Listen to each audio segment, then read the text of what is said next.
প্রিয় বিপ্লবী সহযোদ্ধারা, আপনারা জানেন জুলাইয়ের পরে আমরা দেখেছি ভারতীয় আধিপত্য আমাদের উপরে যা চাপিয়ে দেওয়ার চেষ্টা করা হয়েছে, কিন্তু আমরা এই আধিপত্যের বিরুদ্ধে লড়াই করে এসেছি। এই আধিপত্যের বিরুদ্ধে লড়াই করা সম্মুখের যোদ্ধা হাদি ভাইয়ের উপর হামলার মাধ্যমে তারা প্রমাণ করেছে তারা এখনো দমে যায়নি, তারা তাদের সব ষড়যন্ত্র চালিয়ে যাচ্ছে।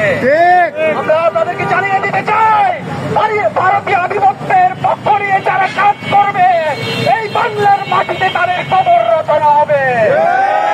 এই কবর রচনার সূচনা হাদি ভাইয়ের উপর হামলার মাধ্যমে শুরু হয়েছে। আমি বিপ্লবী ভাইদেরকে বলতে চাই, আমরা রাজপথে থাকবো এবং আগামী 24 ঘন্টা বর্তমান ইন্টারিম সরকারকে সময় দিচ্ছি। এই সময়ের ভিতরে যারা আমাদের বিপ্লবী হাদি ভাইয়ের উপরে হামলা করেছে তাদের বিচার নিশ্চিত করতে হবে এবং তাদেরকে দ্রুত আইনের আওতায় আনতে হবে, অন্যথায় আমরা কঠোর থেকে কঠোর কর্মসূচি দিতে বাধ্য থাকবো। সকল বিপ্লবী ভাইদেরকে